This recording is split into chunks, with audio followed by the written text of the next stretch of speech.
Vamos elevar nosso pensamento ao plano espiritual superior dessa casa, agradecendo aos mentores espirituais pela extraordinária oportunidade que nós estamos recebendo de entrar em contato com essa maravilhosa doutrina espírita.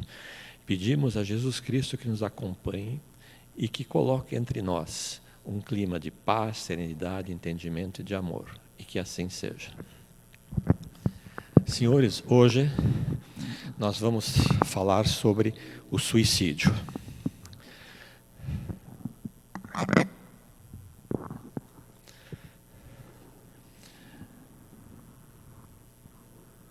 Por que falar sobre esse assunto? O fato é que muitos acreditam que o suicídio é um episódio raro e esporádico, mas não é. Ele é muito frequente e é uma tragédia. E essa tragédia pode e deve ser evitada. Nas casas espíritas, tal como a nossa, milhares buscam socorro e muitas vezes alimentam dentro de si tal propósito. Aproximadamente nós temos no mundo, a cada 40 segundos, uma morte por suicídio. E o suicídio está classificado, está categorizado entre as 10 primeiras causas de morte e ocorrem 11 tentativas de suicídio para cada suicídio que teve realmente sucesso. O Brasil ocupa o 8º lugar no mundo em número de suicídios. E o Rio Grande do Sul, por incrível que pareça, ocupa o 1º lugar no Brasil. O suicídio é uma situação de crise que é absolutamente evitável. E esta é a razão fundamental dessa palestra. Vejam que a preocupação mundial desse assunto é muito grande, e o Brasil seguiu o exemplo de Portugal, instituindo o movimento do Setembro Amarelo, numa iniciativa do Centro de Valorização da Vida, do Conselho Federal de Medicina e da Associação Brasileira de Psiquiatria.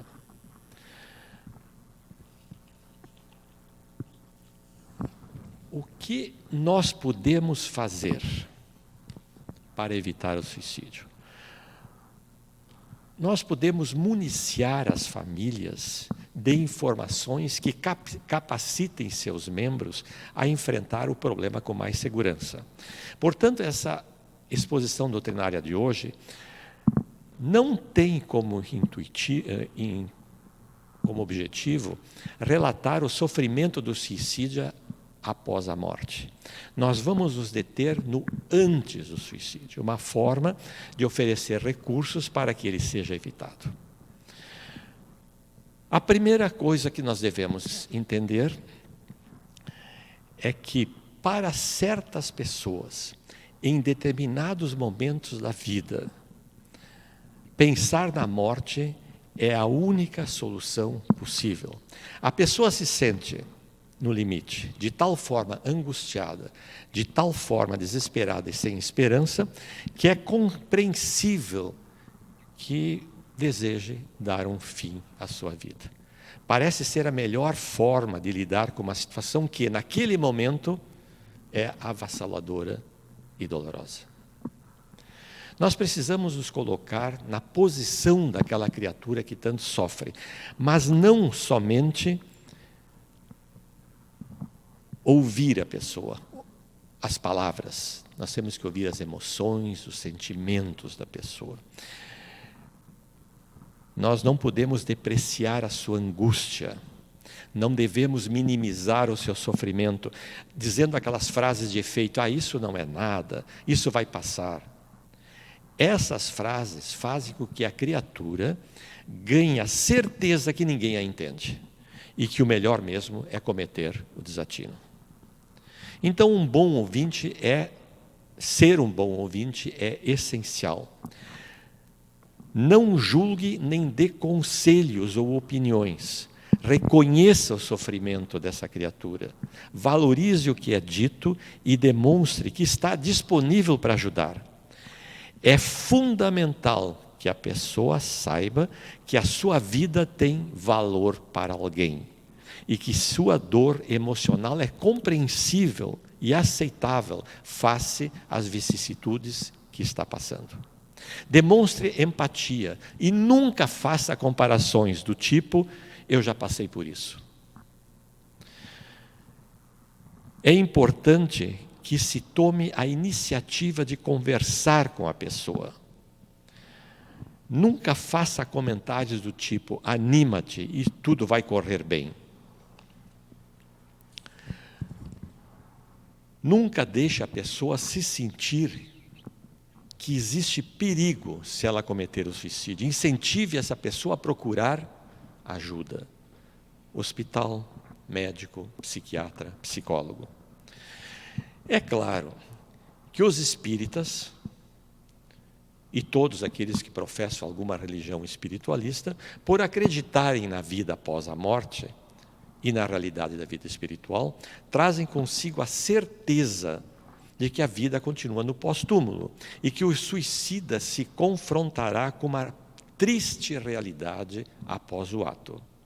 Nós sabemos que existem 3 grandes surpresas que aguardam o suicida após o desencarne. A primeira grande surpresa é ele continuar vivo. O grande embaraço dos suicidas é a surpresa de continuarem vivos, ver seu corpo inerte, mas se sentir vivo. A segunda grande surpresa, a continuidade da dor, dos tormentos, do sofrimento, das tensões emocionais. O deprimido vai continuar deprimido. As angústias continuarão martelando. O doente vai continuar sofrendo. Mas a terceira grande surpresa. Existem casos em que os suicidas continuam experimentando as dores da última hora na Terra, por anos a fio. Dores terríveis do veneno que aniquilou seu corpo físico. Dores provocadas pelo ferimento à bala que perfurou seu cérebro. O peso das rodas sob as quais ele se atirou. A angústia de querer respirar e não poder pela corrente de água onde se afogou. Muito bem, nós sabemos disso. Mas aquela criatura que está na nossa frente, ou não acredita nisso, ou não tem nem condições de raciocinar frente ao seu enorme sofrimento. Então, procure um lugar tranquilo e reserve tempo para essa pessoa. Ouça-o com calma, ouça-o amorosamente. Ser um bom ouvinte é essencial num caso desses. Demonstre preocupação, demonstre afeto. E não hesite em questionar aberta e diretamente se esta pessoa equaciona a ideia de suicídio. Já pensasse no suicídio como alguma fuga? Alguma vez pensasse em dizer tudo? É preciso favorecer a catarse das emoções. É o que a cultura popular chama de botar para fora.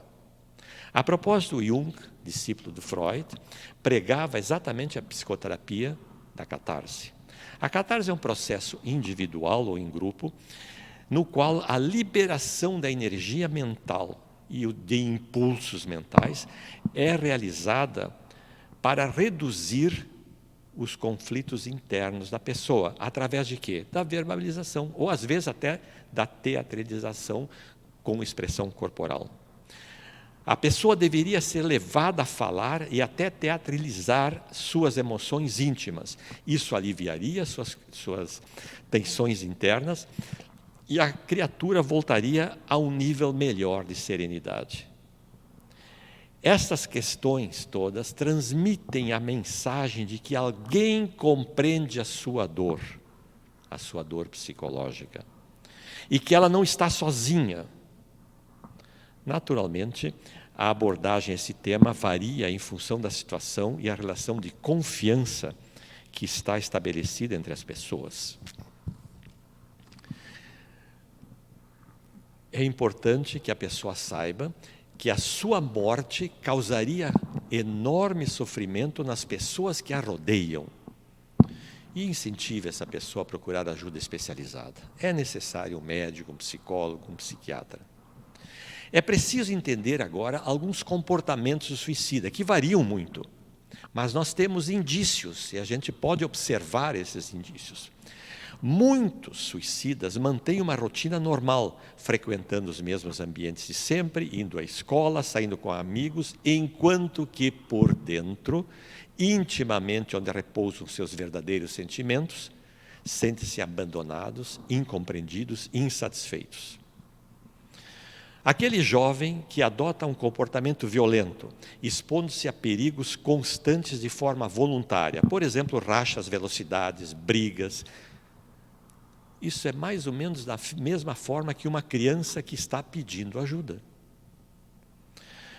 Observe as mudanças de comportamento da pessoa, muito triste ou muito alegre, dizendo que agora está tudo bem, fazendo grandes planos, apresentando detalhes. Isso pode ser um sintoma de alguém que está pensando em suicídio.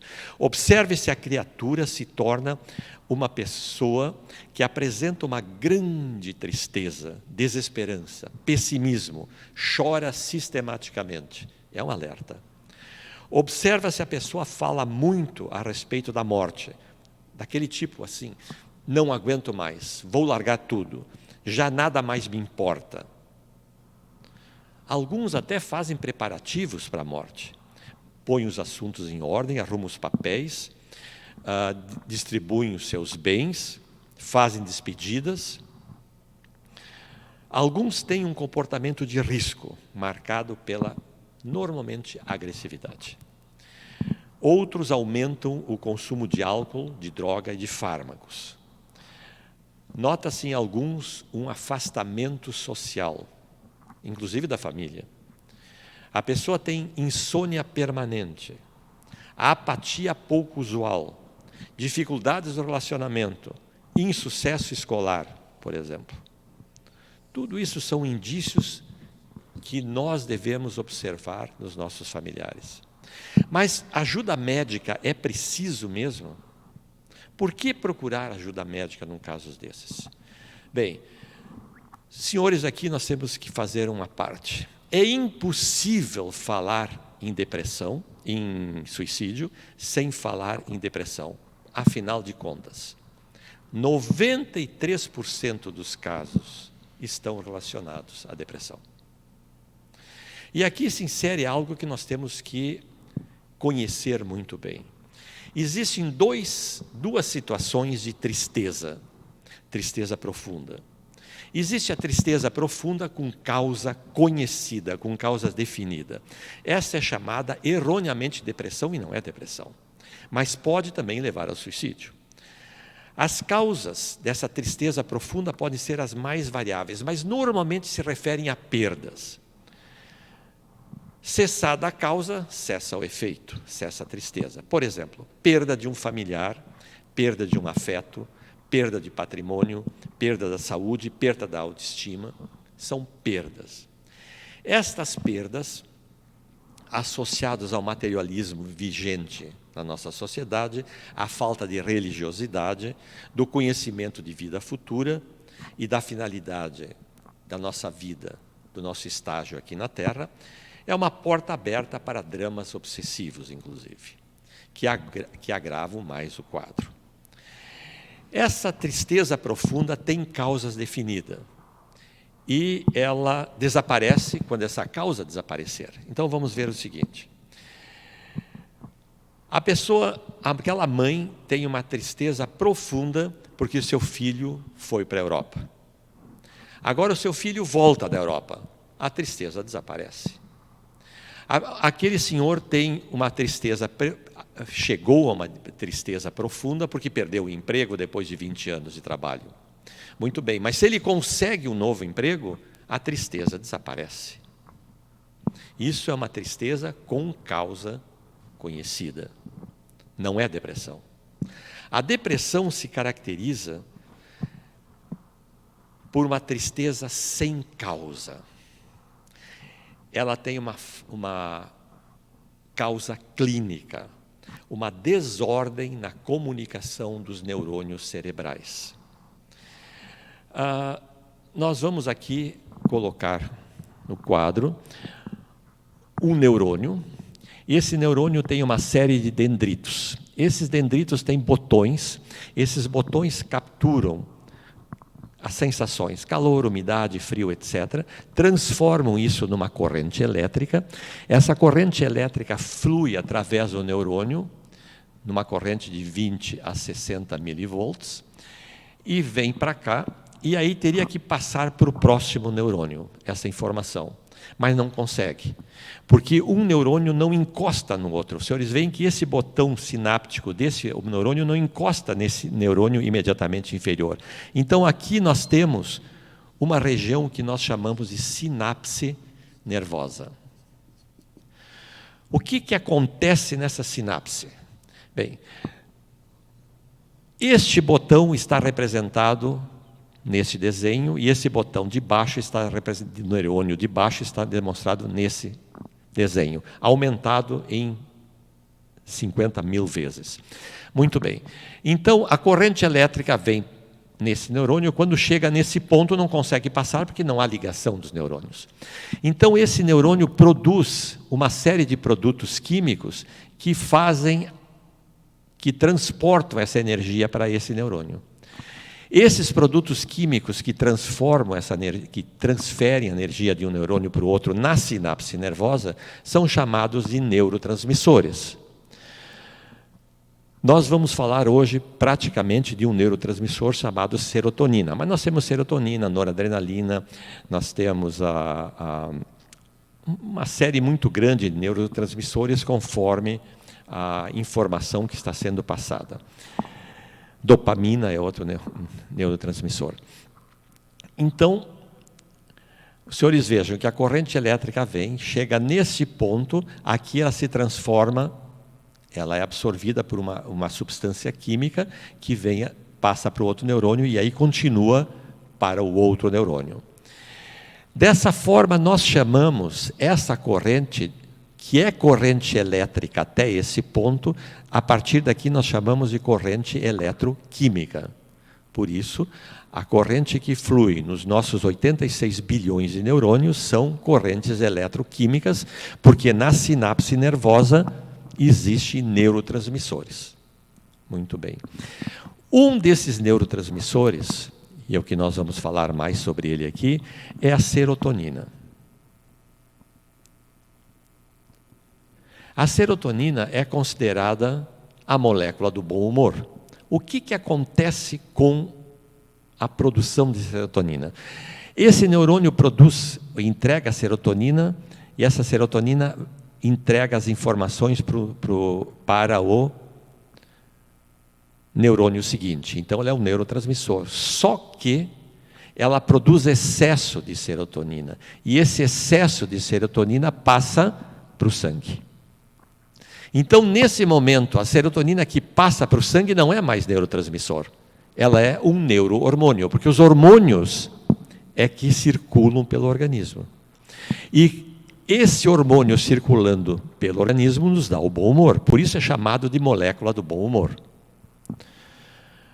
Quando existir uma dificuldade para a produção desse neurohormônio, quando existe um desregulamento da produção desse hormônio, falta serotonina no nosso organismo. Na falta do organismo, nós sentimos depressão. Então, depressão é uma tristeza profunda sem causa definida. A causa realmente é interna. A causa da depressão é o mau funcionamento na sinapse nervosa. E isto pode levar a pessoa a uma tristeza tão profunda, uma melancolia tão grave, que pode levar a pessoa ao suicídio. Isso é mais ou menos o seguinte. Vamos voltar ao exemplo daquela mãe que o filho foi para a Europa. Ela ficou profundamente triste. Agora o filho volta da Europa. Ela continua profundamente triste. Então isso não é tristeza convencional, isso é depressão, porque não está relacionada com o fato do filho ter ido para a Europa, está relacionada com o fato de que existe um problema nas sinapses nervosas. Para esta pessoa, não adianta dar um bom conselho, não adianta levar a uma festa, não adianta fazer um bom churrasco para essa pessoa. Ela tem um problema interno, é isso que a gente tem que entender. Então, a depressão é o mau funcionamento nas sinapses nervosas e é, então, um problema neurológico. E esse problema neurológico é causa de suicídios. É a causa de 93% dos suicídios no mundo. Eu espero que eu tenha sido feliz em ter explicado bem a diferença entre uma tristeza profunda e a depressão. A pessoa perde o emprego, fica deprimido. Aí ela consegue outro emprego e continua deprimido. Isso é depressão, não é tristeza profunda. É claro que nós somos seres racionais. Então, se eu fico triste, eu vou tentar encontrar um motivo racional para a minha tristeza. Então, eu invento uma causa, mas essa causa não é real. Eu inventei que a causa é porque o meu filho foi para a Europa, mas o meu filho voltou e eu continuo triste, então a causa não era essa. É uma característica do ser humano essa de racionalizar os seus sentimentos, as suas sensações, as suas emoções. Então nós temos que tratar essa pessoa de uma outra forma. Essa pessoa tem que ir para um psiquiatra, um psicólogo e fazer um tratamento médico, um tratamento com medicamentos e psicológico para o tratamento da depressão. Se a pessoa chora convulsivamente sem sentido, nós temos que levar em conta que pode ser depressão. Nós colocamos aqui esse quadro com 9 sintomas naturais da depressão.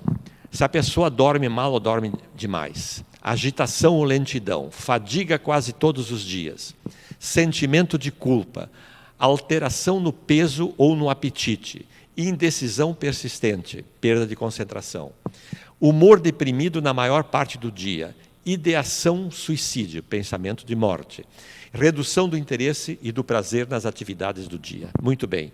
Instala-se a depressão quando a pessoa tem 4 desses 9 indícios simultaneamente. Então, se a pessoa tiver 4 indícios, tem que procurar médico. Agora, se a pessoa, esses 4 indícios são esses do canto, dormindo mal ou demais, fadiga quase todos os dias, humor deprimido na maior parte do dia, redução do interesse e do prazer nas atividades do dia, então a pessoa precisa procurar um médico imediatamente. Esses 4 sintomas simultâneos indicam que a pessoa está realmente já com um quadro de depressão instalada. Tem que procurar um médico imediatamente. E assim nós enfrentamos praticamente 93% dos suicídios em nossa volta. Mas seria aconselhável, e nós vamos fazer isso, é falar sobre algumas fake news a respeito do suicídio. São aquelas notícias falsas que entronizaram na cultura popular e as pessoas acreditam sem saber se é verdade ou não. Por exemplo, primeira fake news: quem fala ou ameaça não faz, cão que ladra não morde. Senhores, cão que ladra morde. 2/3 das pessoas que tentaram o suicídio anunciaram o suicídio previamente. 2/3. Não se deve perguntar se a pessoa pretende se suicidar. Ao contrário, pela psicoterapia do Jung, nós temos que fazer a pessoa falar, não nós falar, nós temos que incentivar a pessoa a falar.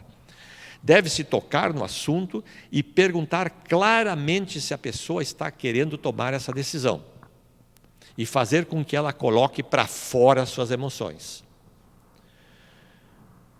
Terceira ideia errada que graça em nosso meio: só os depressivos clássicos se matam. Olha, muitas pessoas que se dizem estar de bem com a vida já estão pensando em cometer suicídio. Quem tenta uma vez, tenta sempre. Está errado. Quem tenta uma vez, se for tratado com terapia adequada, não vai tentar de novo. As pessoas que falam em suicídio não vão realmente cometê-lo, só querem chamar atenção. Olha, falar em suicídio significa o quê? Pedido de socorro, é um sinal de alerta, é uma forma de comunicar o seu sofrimento interno, e não é uma necessidade, não é uma chamada de ajuda ou para ser o centro de atenções. A pessoa que fala em suicídio quer mesmo morrer e está decidida a se matar, independente do que façamos. Olha, quando alguém fala muito em suicídio, é importante reconhecer a dor da pessoa, porque ela está pedindo ajuda. E se a gente conseguir ajudar ela de modo adequado, ela vai abdicar dessa ideia. Quando alguém sobrevive a uma tentativa de suicídio, está fora de perigo. Na verdade, a existência de tentativas prévias de suicídio é um fator de risco, aumenta a probabilidade da pessoa se matar. O suicídio é hereditário. Isso muita gente diz. Olha, não existe estudo sobre isso. Ninguém confirma a existência de um gene do suicídio. Nós não encontramos. Até pode ser que exista, mas nós não encontramos um gene. Então, por enquanto, essa causa, entre aspas, hereditária, é algo que deve ser estudado. Falar em suicídio pode encorajar o suicídio. Como nós já falamos, não. Falar em suicídio realmente é uma forma de tirar a tensão emocional da pessoa. Mas não somos nós que temos que falar, nós temos que incentivar a pessoa para que ela fale. O suicídio é um ato de covardia ou de coragem. Olha, o que dirige o suicídio é uma dor psíquica insuportável, não tem nada a ver com coragem nem com covardia.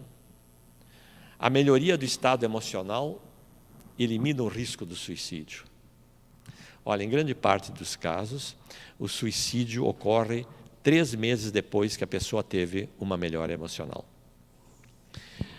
Por fim, senhores, nós gostaríamos de colocar uma situação para que fique bem claro tudo o que nós falamos sobre a depressão, os neurônios, a comunicação entre eles, etc.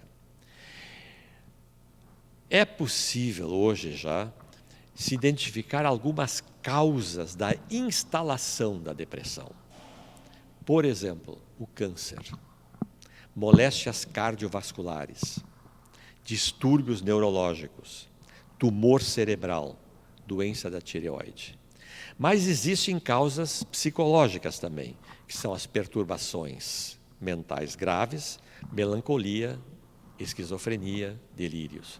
E existem causas sociológicas que instalam uma depressão. Conflitos humanos insuportáveis, o bullying, discriminação sexual, racial, pobreza extrema. Mas nós temos que examinar, por último, uma situação causada pelo ambiente materialista em que vivemos. O ambiente materialista em que nós vivemos, que a sociedade humana vive, ela prega que nós temos que atingir certos padrões inatingíveis, de beleza, de poder e de posição social. É a teoria da prosperidade. Os senhores encontram livros e livros falando sobre a teoria da prosperidade, e os meios de comunicação realmente fazem as propagandas baseadas nessa teoria da prosperidade, prometendo beleza, prometendo poder e prometendo posição social. O exemplo típico é que, quando fazem uma propaganda de um carrão, realmente a ideia geral é fazer com que a pessoa se sinta com poder ao comprar aquele carro.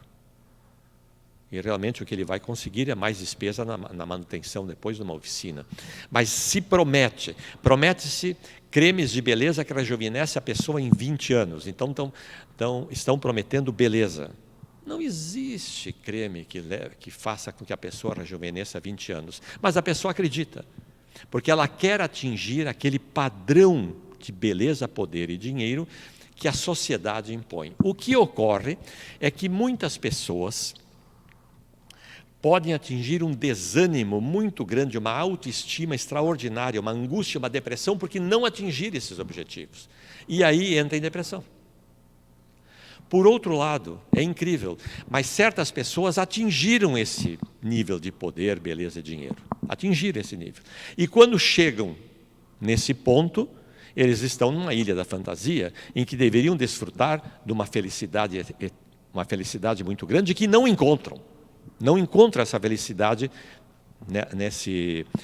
nessa ilha da fantasia, do poder, dinheiro e beleza. Aí elas procuram o prazer de outra forma, normalmente através das drogas. E aí os senhores veem como muitas pessoas extremamente bem-sucedidas socialmente no mundo estão consumindo drogas e acabam morrendo por overdose ou cometendo suicídio.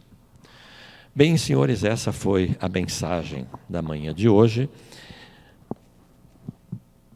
Vamos elevar nosso pensamento mais uma vez ao plano astral superior dessa casa, agradecendo aos mentores pelo clima de paz, serenidade e entendimento que nos foi dado, mas pedimos agora, até em acréscimo de merecimento, aquela energia de reparação e regeneração que nos livre de todas as negatividades que nós ainda carregamos. E pedimos a Jesus Cristo, nosso Mestre, o médico da terra, que despeje sobre cada um de nós e nossos familiares a sua luz de conforto e de consolo. E que Deus seja louvado.